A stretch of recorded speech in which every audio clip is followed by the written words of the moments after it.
Well, hey, welcome again. If I haven't had a chance to meet you, my name is Ricky. Glad that you're joining us today at Meta Church. A few years ago, I'll share a story with you. A few years ago, we had some friends come visit New York City on a holiday, on a vacation. They were coming over from England. And it was a surprise trip. It was a husband-wife, and it was a total surprise trip for her birthday. She had no idea the trip was being planned, but my friend, the husband, he took care of everything, planned out the trip, coordinated childcare while they were here. So they're going to be visiting the city for like a handful of days. And it wasn't just like the surprise that she didn't know she was coming to New York, but she had no idea what they would be doing each day. I mean, this guy like crushed it, like got all the husband points possible. He like every day had like meticulously planned and thought through what they were going to experience and what they were going to do. And so they were here for her birthday. They were here a couple days before her birthday and a couple days after. Chris and I got together with them after her birthday a few days later, and we were out to lunch. And so we were asking about the trip, of course, like, so how was everything? And they're like, oh, it was amazing. It's been great. And she was just blown away, of course. And so we asked, well, what'd you do on your birthday? And so she's like, we went for, one of the things we did was we did like a surprise like bike ride through Central Park, which if you've ever like been through Central Park, of course, if you walk through it, if you run through it, if you ride a bike through it, it is quite like impressive and really just kind of like peak New York City experience. Even for those of us who live here, I go through the park multiple times a week, and it's still one of these things that's just like, man, this is our park. This is our place. And so she said, we rode bikes through there, and I was like, and so we asked her, well, what wasn't that like kind of magical? And she's like, well, sort of. Because, it's my birthday, and so I wanted to get ready because I didn't know we were going to be out all day, and so I had to get dressed and get ready. And so I put on a pair of black leather trousers, which is trousers what they call pants, but he didn't tell me we were going to be riding bikes. So the park was pretty, but the ride was a bit uncomfortable. And so we were like, yeah, fair point. That kind of makes sense. Well, a few months later, you fast forward, and we actually go out to England, and then we're with our friends in this social environment, social setting, and it's probably about like 25, 30 people together. And I see my friend talking in a group conversation with about 3 or 4 other women, and she's wearing those like same black leather like trousers, those black leather pants. And so I go up into this conversation and I say to her like, hey, so glad that like you kind of brought yourself back to wear like these black leather pants. And immediately like the conversation just like halted. And it just stopped. And in fact, like people start looking at me and then they start looking at her. And then like a couple of the women, like their jaws just dropped. And that's because what they call trousers, we call pants. What we call pants, they call underwear. And so when I said, I'm glad that you've come around to wearing your black leather pants again, these women immediately wondered, because she's married and I'm married, and presumably we were both happily married, how I knew that she was wearing black leather underwear. And immediately I caught my mistake. I was like, whoa. And so like we kind of like worked through this and explained what I meant and how to tell the whole backstory. Like I said one thing, they thought I meant another thing. And I share that because I think the same thing happens when I say the word idols. Not that you think about black leather underwear, because that would be weird. But when I say idols, you think of something else. What I'm saying and what I mean by this word is probably or presumably not what the majority of you think of or what you consider to be an idol. In fact, for the majority of people in this room, for the majority of people watching online or listening to the podcast, when I say the word idol or you see the word idols, you probably think of some sort of kind of like little Buddha statue. Or maybe you think about like some wood carving of some kind, or perhaps an indigenous mask that you see maybe on exhibit or display at a museum or at some home decor store, or maybe some type of sculpture or statue of some kind, and you think of the word idol and that's what you think of. Some type of object of some kind. And if I were to kind of take it a step further, and if I were to say to you that, hey, the majority of people in this world, if not like almost all the people in this world, and especially, and applies to Christians as well, those who proclaim to follow the name of Jesus, that the majority of Christians as well also have idols or worship a type of idol. My suspicion is that for many of us, our immediate response will be like, whoa, like that's not true. Like, that can't be true. I have a lot of friends. I've been to a lot of apartments. I've been to a lot of homes, and I've not seen any sort of like shrines or statues anywhere. I don't have any like little Buddha statues. I mean, I got that one thing, but it's kind of like a bookend, just to kind of keep my books propped up on the shelf, but I'm not like praying to that. I'm not like worshiping that. I'm not bringing my offerings to this sculpture, this piece of wood.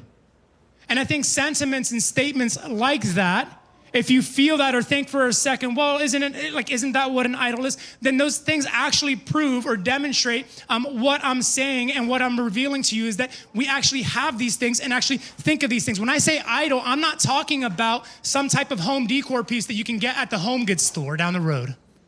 I'm not talking about something you picked up on the clearance rack at TJ Maxx. I'm not talking about a little like baby Buddha with a shiny belly that looked cute or thought would be a good accent piece for like your bohemian vibe. Oh, that one hit, didn't it? Oh, I should write that one down next time. When I say idol, when I talk about idols, when I speak about idols, I'm talking about the things that you value and that you prioritize. I'm talking about the things that you pedestal or elevate. I'm talking about the things that you adore, the things that you love, maybe even the things that you worship, if not at a place or a location, but with the totality or the sum of your life. I love the way founding pastor of Redeemer Church, former pastor of Redeemer Church, Tim Keller, who recently passed away within the past couple of years. I love the way he defined what an idol is in his book, Counterfeit Gods. This is what he said. You'll see it up on the screen. He says, what is an idol? It is anything more important to you than God, and anything that absorbs your heart and imagination more than God. Anything you seek to give you, get this, what only God can give. An idol is whatever you look at and say in your heart of hearts, if I have that, then I'll feel my life has meaning. Then I'll know I have value. Then I'll feel significant and secure. You see, these are idols. The things that we long for, the things that we crave, the things that we desire, the things that we adore, the things that we worship, the things that we feel make us complete or they make us lack when we don't have them. And by this measure and by this definition, I think it becomes a little bit clearer and far easier to see that we all have idols. We all have idols. This has been true for me, and when I say it's been true for me, I'm not speaking about some 20 years ago or 30 years ago or some distant past. I'm talking about in recent history of my life, this has been true for me. And I know this to be true for countless other people here in our church and other people that I meet in my building or around the neighborhood or when I go to work or commute, that we all have some form of idol or idols, plural, that we look to. And the truth is that we make idols out of anything. We make idols out of our careers. We make idols out of our jobs. We make idols out of money. We make idols out of another person. We make idols out of our relationships. We make idols out of our status or our titles. We make idols, get this, you can even make an idol out of your faith. And what's scary about this is that we're willing to put just about anything on a pedestal and make it an idol and give it priority and prominence over God.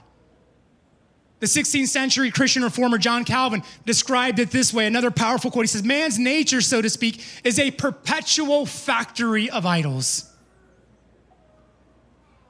That our nature, our disposition, our inclination is to just find an idol of some kind to worship. That we just churn out idol after idol after idol after idol. Looking for something to worship, looking for something to satisfy, looking for something to complete us, looking for something to make us whole, looking for something that maybe fills a void that only God was intended to fill.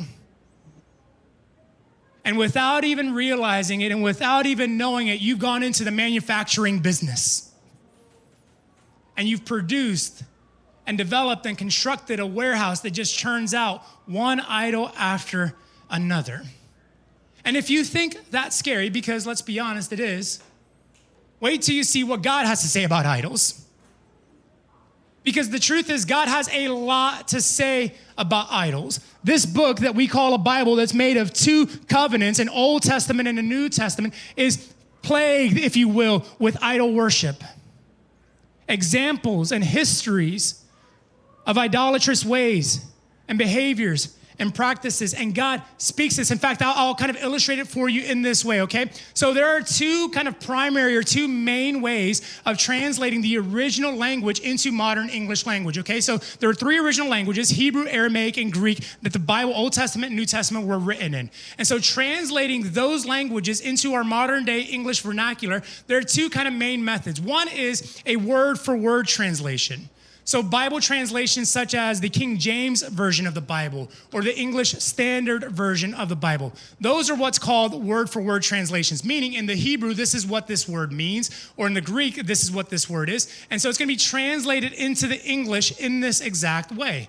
The second method or the second mechanism is what's called a thought-for-thought translation, meaning, yeah, this means this literally, but the idea that it conveys is kind of more expressive or indicative of this. And so versions like the New International Version, the NIV, the New Living Translation, the NLT, which is what I preach out of and teach out of, is more like a thought-for-thought translation. Okay, makes sense? You tracking with me so far? Good, because that's about as deep as we're going to get. Okay, so in like word-for-word translations, like a King James or English Standard Version of the Bible, there are over 150 references to idols, idolatry, or idolatrous practices. So literally the word idol is translated at least 150 times. In a thought-for-thought translation, like the New Living Translation, for example, there are at least 310 times and instances when God speaks about idols, idolatry, or idolatrous ways. So no matter how you slice it, no matter how you look at it, no matter which version of the scriptures you read, it is clear God has a lot to say about idolatry. This is something that matters deeply. This is something that strikes at the core of who God is, what he desires, and what he calls or who he calls his people to be. And I can't say that I have every passage about idols or idolatry memorized or committed to my heart or familiar with every single instance or example or occurrence. That would be a lie, and so I'm not even going to pretend that that's the case.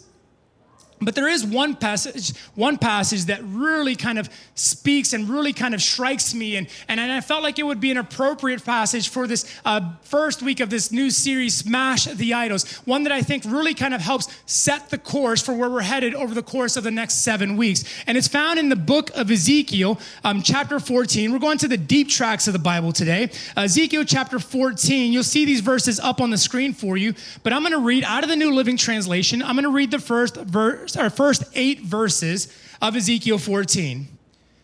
This is what the prophet Ezekiel wrote and then prophesied. Then some leaders of Israel visited me, and while they were sitting with me, this message came to me from the Lord. Verse 3, Son of man, these leaders have set up idols in their hearts. They have embraced things that will make them fall into sin. Why should I listen to their request? Verse 4, tell them, this is what the sovereign Lord says. The people of Israel have set up idols in their hearts and fallen into sin, and then they go to a prophet asking for a message. So I, the Lord, will give them the kind of answer their great idolatry deserves.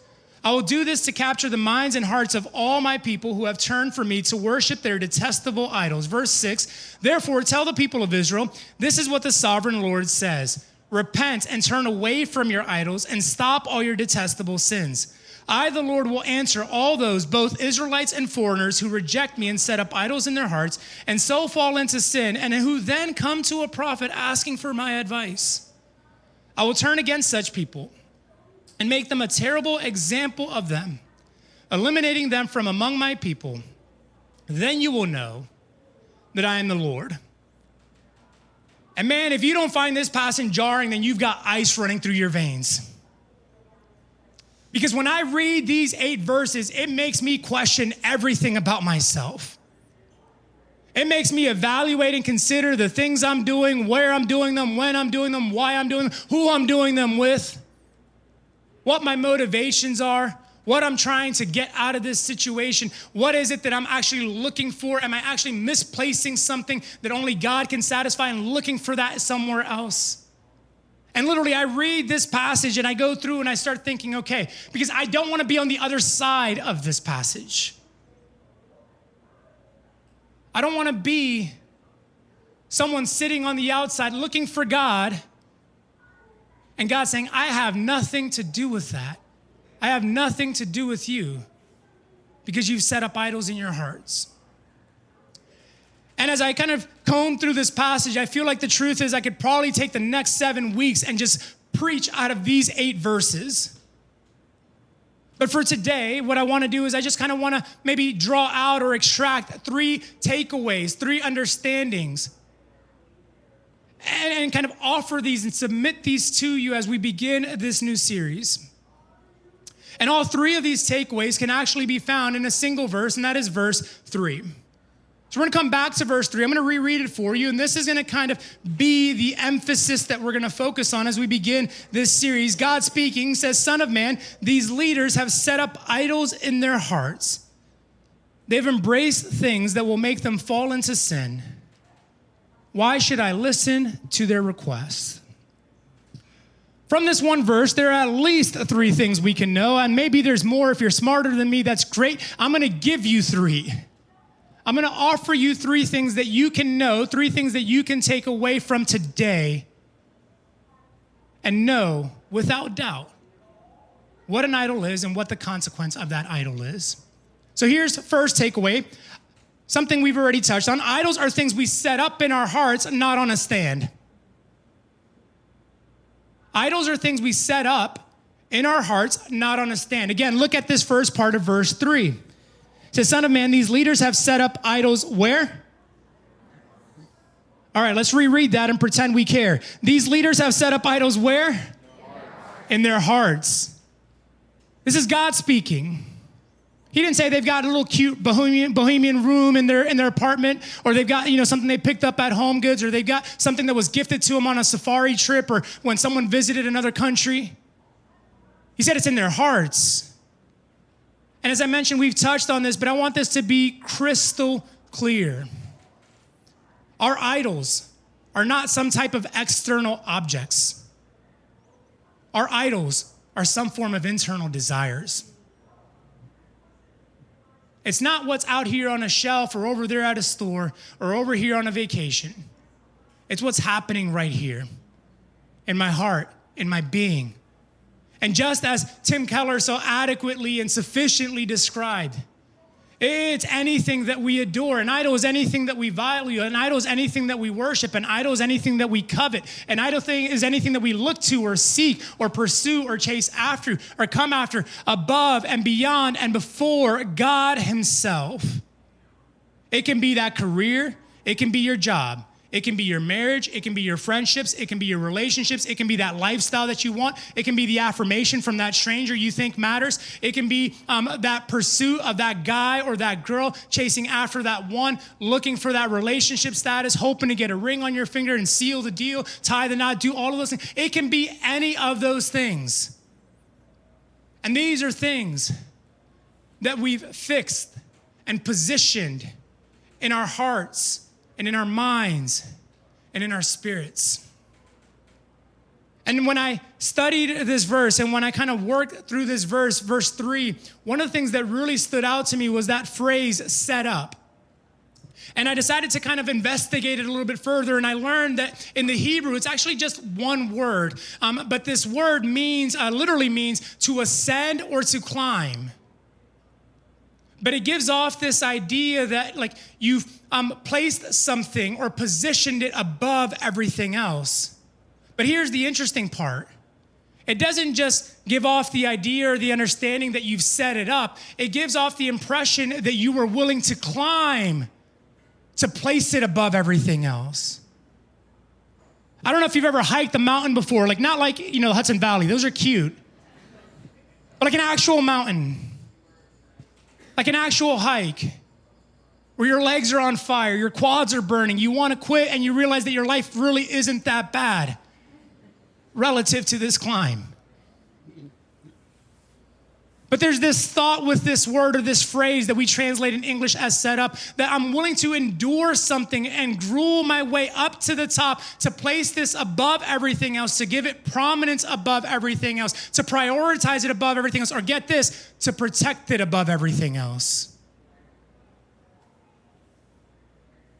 And God said that many people, that his people, have done this in their lives, that they've set up idols in their hearts, that they have climbed to the top and placed this thing at the very tip top of their hearts. That's takeaway number one. Here's takeaway number two. Idols cause us to fall, not to stand. Idols cause us to fall, not to stand. Again, we'll look back at verse 3 and notice the highlighted part here on the screen. It says, Son of man, these leaders have set up idols in their hearts. Get this, they have embraced things that will make them what? Fall into sin. You know, one of the ironies of idolatry is that so often we think if we elevate this thing or pedestal this thing or prioritize this thing, it will in turn return the favor. And that it will elevate us, pedestal us, prioritize us. For instance, if I place my career as the number one thing right now, I know I'm working crazy hours. I know I'm sacrificing on family time. I know I'm sacrificing on my faith and my community and my church or whatever it might be. But if I just kind of give these 60, 70, 80 hours a week right now to my job, right now to this career, if I just do this, I know in turn, maybe, I lose my life for 20 years, but 30 years from now, I'll have the lifestyle that I want. And we think that somehow, some way, that career is going to say, hey, you've prioritized me, now let me prioritize you.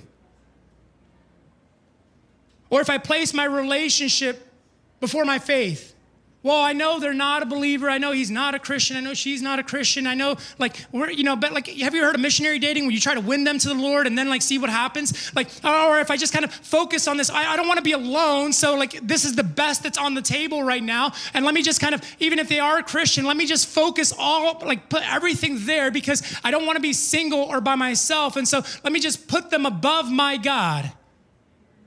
And maybe one day I'll find meaning and fulfillment, or hopefully feel significant. Or what about our preferences, our own desires? Well, I'm young. I just want to travel. I want to experience the world.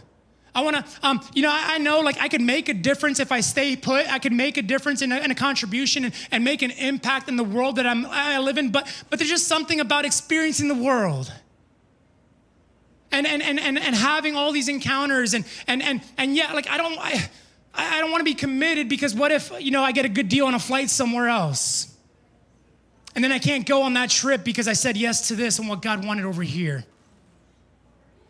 But in time, once I've experienced the world, then I'll be cultured, then I'll be kind of in the know, then I'll have this sensibility about me, and that's really going to help me to do the things of God down the road. And so if I just kind of prioritize my preferences and do that right now, then I'll feel like maybe I have some level of purpose and meaning in my life. And so foolishly and even sheepishly, we do these things all the time. But according to God, our idols don't stand us up.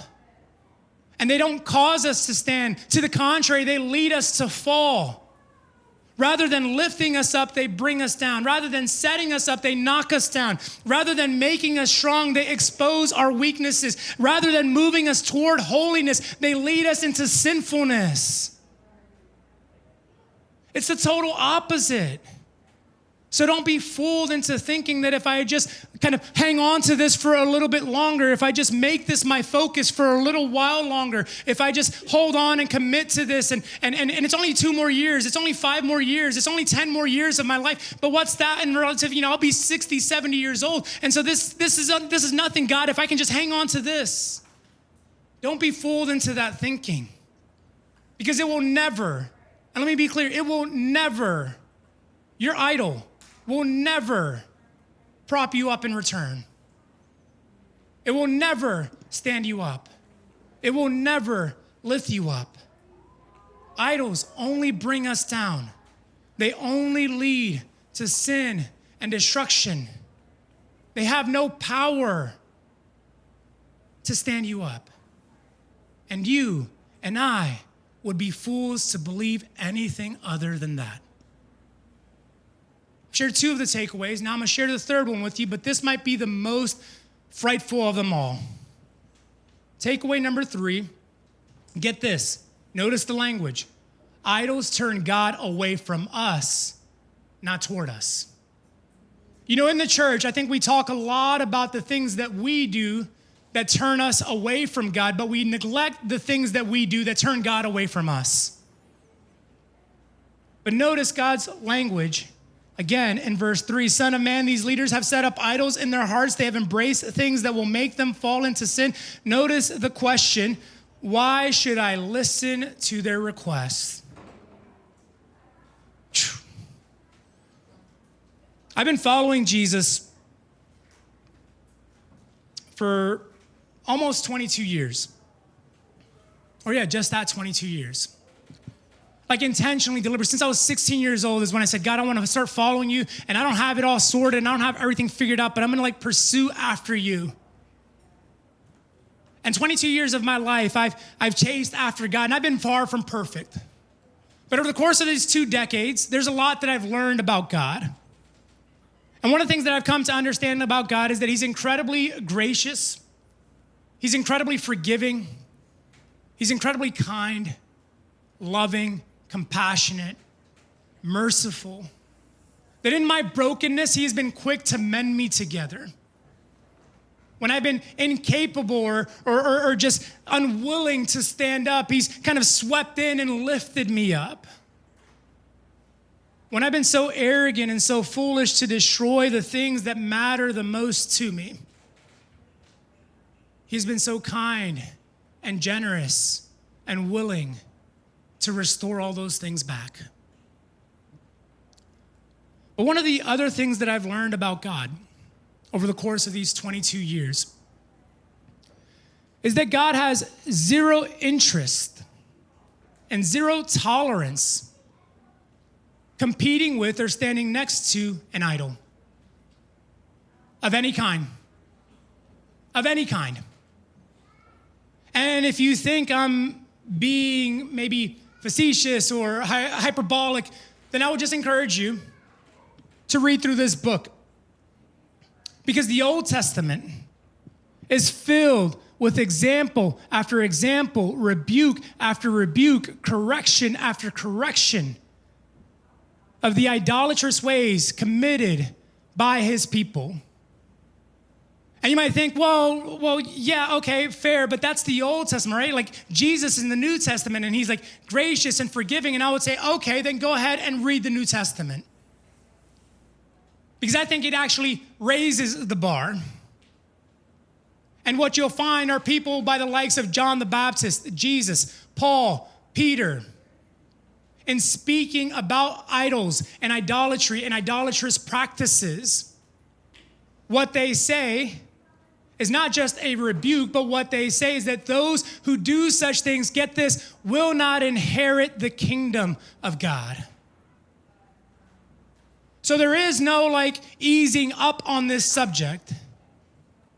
There is no kind of getting a pass on this area. And here in this scripture, God gives as clear, as stern, and as strict a warning as possible when it comes to idols in our lives. He says, listen, why should I ask for why should I respond to their request? In other words, don't come at me. Don't come to me. Don't look for me. I'm not interested. And again, I can't speak for you. I don't know about you. But I know for myself, I don't want to be on that side of the equation. I don't want to live on that end of the spectrum. And let me just kind of, for a moment, if I may, just pause my message right here and kind of interject and speak to anyone who would characterize or qualify themselves as a leader of any kind. A leader in your home, a leader in your family, a leader at your job, a leader amongst your colleagues, a leader amongst your friends, maybe a leader in this church. If that's you, if there is any area of your life where you lead or you do lead, then you should take this passage to heart. Because repeatedly God speaks to and addresses the leaders. And so let me just do something here and kind of touch on this and speak to those of us who would be characterized or considered leaders here at Meta Church. I'm talking about our volunteer leaders, our ministry leaders, our staff leaders, myself. Let me speak to each of us. We cannot serve God on the one hand, and then on this hand, seek out idols in our lives. I'll take it a step further. We cannot expect God to move in response to our prayers for our people when we are positioning and setting up idols in our hearts. And I'll say one final thing about this. We cannot. To the leaders of Meta Church, we cannot expect the people in this church to smash the idols in their lives if we're unwilling to smash the idols in our own lives. It's not going to happen. It's not going to work in God's plan. God's indictment, God's charge, God's explicit attention or directive were to those who call themselves leaders, leaders of his people. And for those of us who say we are leaders, again, I'll broaden it, leaders of any kind. God is not interested in playing around with some false gods, tag teaming it alongside of some idols in your life, or my life for that matter. Now let me resume my message and bring this back in and kind of connect the dots between Ezekiel's words some 2,600 years ago to today, January 12, 2025. You see, we're at the start of a new year. And it's during this time of year when many of us make commitments and decisions about drawing closer to God and about our faith, about what we pursue, why we pursue those things, why they matter to us, what we want to be different, or what we aim to be different this year versus last year. Many people start the new year with a desire to draw closer to God. Many people start the new year with a desire to grow in their faith. Many people start with the goal of being closer to God and experiencing greater intimacy with God than they've ever experienced in any previous year at any point in their lives, perhaps. And I think this is a really great thing. I think this is a really healthy thing. I think it's a really good thing. And I would assume that maybe for some of you here for the first time or newer over the past few weeks, that's exactly what you've done. And I know that to be true because on last week's connection card, I saw like a whole list of like prayers and commitments asking and saying, hey, this is what I'm aiming for in this new year. This is what I want in this new year. I want to be closer to God. And I think that's a great thing. I think that's a good thing. I think it's a noble thing. But I also think it's a misguided thing if you're unwilling to adhere these two warnings that I'm about to give you. Here's the first warning. And the first thing you ought to know is that it is impossible to be close to God when you've put other gods before him. And make no mistake about it, that's exactly what an idol is. It is another God that you have propped up and placed above, beyond, or before God. And so long as you keep other idols in your heart, you will always be limited and you will always have a blockage between you and God.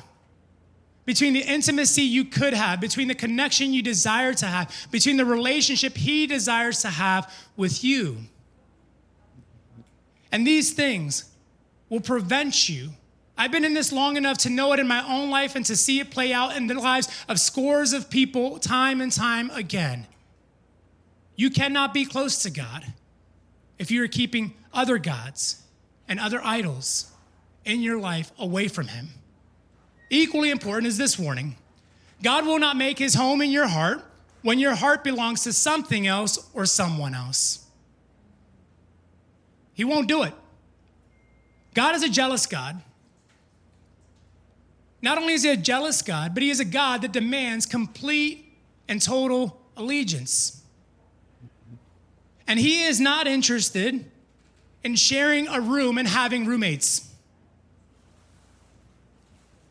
Much less with a false god or with an idol who cannot do what he does or offer what he offers. And so he will not compete. If you are content to keep that idol in your heart, he is okay to say, I'll recuse myself from this environment. And you think that's harsh, but that's what a holy and divine God demands. Which leads us to this question. What can you do? What can you do? If these things are true, if this is how strongly and explicitly God speaks about this topic and what he feels and what he's revealing and disclosing to us in this moment, what can you do? Well, I think there's two choices. The first choice is you can stay the same. You can stay the same. You can keep those idols in your life. You can keep chasing, you can keep pursuing, you can keep elevating, you can keep pedestaling, you can keep protecting, you can keep prioritizing, you can keep giving prominence or precedence to those things that are in your life and stay exactly the same. But if you do, we already read it. Don't come to God. If you do, don't seek his counsel. Don't show up to the man of God or to the house of God saying, hey, God, can you give your input into this situation? Because God's already said, hey, why should I respond? Why should I speak into that? Now you say, well, Ricky, okay, option one seems kind of tough. Maybe I don't want to do that. What's my other option? Here's option two. You can smash the idols. You can smash the idols in your life. You can destroy these things that you've set up, that you've propagated, that you've positioned, that you've placed, that you've prioritized, that you've climbed the mountain to put at the top. You can smash these things and destroy these things. You can say, no longer will I give this thing priority. No longer will I give this thing precedence. No longer will this thing have prominence. No longer will this thing be an idol or a god over my life. I will relinquish these things. I will destroy these things. I will tear down these things. I will smash these things because I don't want these things getting in the way of this one thing, which is God. You can do that. And you can do exactly what God spoke to us in verse 6. When Ezekiel told the people, this is what the sovereign Lord says. Repent and turn away from your idols and stop all your detestable sins. Well, Ricky, how do I know what's an idol? How do I know if this is an idol? How do I know if I've got more than one? And how do I know how to destroy them or how to smash them? Those are all great questions. And fortunately for you, over the next 7 weeks, we're going to be revealing and exposing and speaking to a multitude of idols and empowering you, putting the tools in your hands so that you can smash the things you've set up. You see, here's what I said to a group of people earlier today. God could destroy these things for us. But in the same way that we've set these things up, God says it's up to you to tear them down. And so I'll encourage you, if you're walking away feeling a little bit fearful, look, I'm not like a gloom and doom kind of person. But it is a healthy thing to fear God. And to use a scripture verse, it is a frightful thing to fall into the hands of a living God. And so let me encourage you. If you want to know if you have an idol, if you're curious about which idols you have, if you want to know how to destroy these idols, then do not miss a week of this series. You can come in person. You can watch online. You can listen to the podcast. I'm not asking for perfect attendance, although that would be amazing. I'm saying do not miss it. Because I believe this series has the power to lead you into greater freedom. I believe this series has the power to unlock something significant. I believe this series has the power to transform how you experience God and how you engage with God. And get this, I think if a multitude of people do this across Meta Church, I believe this series has the power to radically transform who we are, who we become, what we do, and how the world we live in is shaped and affected. And all it takes is that we make a decision to smash the idols in our lives.